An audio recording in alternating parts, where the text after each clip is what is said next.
আচ্ছা, ভিডিও শুরুতেই কিন্তু আমি তোমাদের সকলের কাছে ক্ষমা চেয়ে নিচ্ছি এত দিন পরে ভিডিও আপলোড করার জন্য। অনেকেই তোমরা বলছিলে আর কেন ভিডিও দিচ্ছ না, কি হয়েছে। আসলে এই চৈত্র মাসের টাইমটাতে বা এই গরমের টাইমটায় দোকানে আমার একটু চাপ থাকে, সেই জন্য না এডিটিং করার সময় পাচ্ছি, আর যদি এডিটিং হয়েও থাকে ভয়েস দেওয়ার টাইম পাচ্ছি না। So hello everyone, welcome back to my channel Tuhi's diary. আমি তুহিনা নিয়ে চলে এলাম আরও একটা নতুন ভিডিও নিয়ে। আমি জানি তোমরা অনেকেই অপেক্ষা করেছিলে এই ইন্ট্রোটার। তো চলো ফিরে আসি আজকের ভিডিওতে। যাই হোক, আজকের ভিডিওটা ছিল আমাদের এখানে মা বিশালক্ষী মন্দিরে মালসা ভোগ নিয়ে।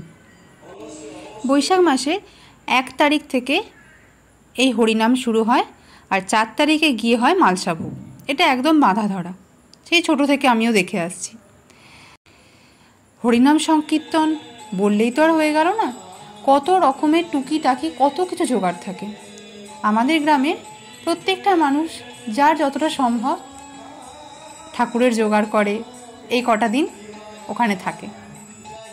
আজকের এই ভিডিওতে মালসা ভোগের সারা দিনের ছোটোখাটো কিছু অংশ তোমাদের সাথে আমি শেয়ার করতে চলেছি, তাই সাথে থাকো, এই শর্ট ভিডিওটা দেখতে থাকো, আশা করছি ভালো লাগবে।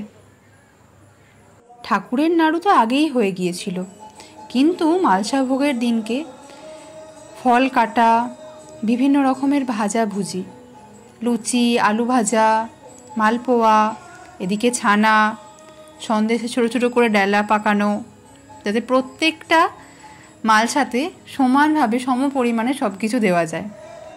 আচ্ছা, তোমরা যারা যারা ভিডিওটা দেখছো, তোমাদের ওখানেও নিশ্চয়ই এইভাবেই মালসা ভোগ হয়, সবাই মিলে হাতাহাতি করে ঠাকুরের জোগাড় করে, ওই কটা দিন একটু আনন্দ করে।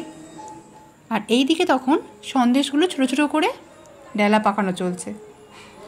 এছাড়াও পান তৈরি করা হচ্ছিল, মানে পান সাজা হচ্ছিল।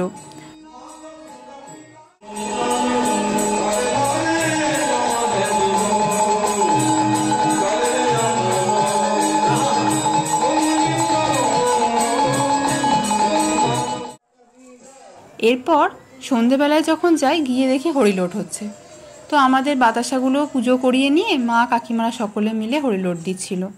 আর সেদিন যা গরম ছিল, শুধু সেদিন বলবো কেন, এখন যে পরিমাণে কটা দিন গরম যাচ্ছে, সবাই কিন্তু একটু সাবধানে থেকো। আর ওই দিকে দেখো, তখন করার পর করা শুধু খিচুড়িই নামছে। আমাদের কিন্তু প্রায় 250-300 খানা মতো মালসা পড়ে এখানে। তো তারপরে সবাই যে দেখো লাইন দিয়ে দিয়েছে মালসা নেবার জন্য, আমিও এখান থেকে মালসা নিয়ে নিলাম। ভাইরা আসার পরে ওরা আবার হরিলোট দিচ্ছিল। যাই হোক, তো চলো আজকের ভিডিওটা এখান থেকেই শেষ করছি। সবাই ভালো থেকো, সুস্থ থেকো, দেখা হচ্ছে খুব তাড়াতাড়ি আবার একটা নতুন ভিডিওর সাথে। আমরা ওখান থেকে মালসার সাথে সাথে খিচুড়িও নিয়ে নিলাম। তারপরে বাড়িতে এসে মা কাকিমা সবার উপোস ছিল, সবাই মিলে প্রসাদ খেলাম, খিচুড়ি খেলাম। তো চলো আজকের মতন শেষ করলাম, টাটা, বাই বাই।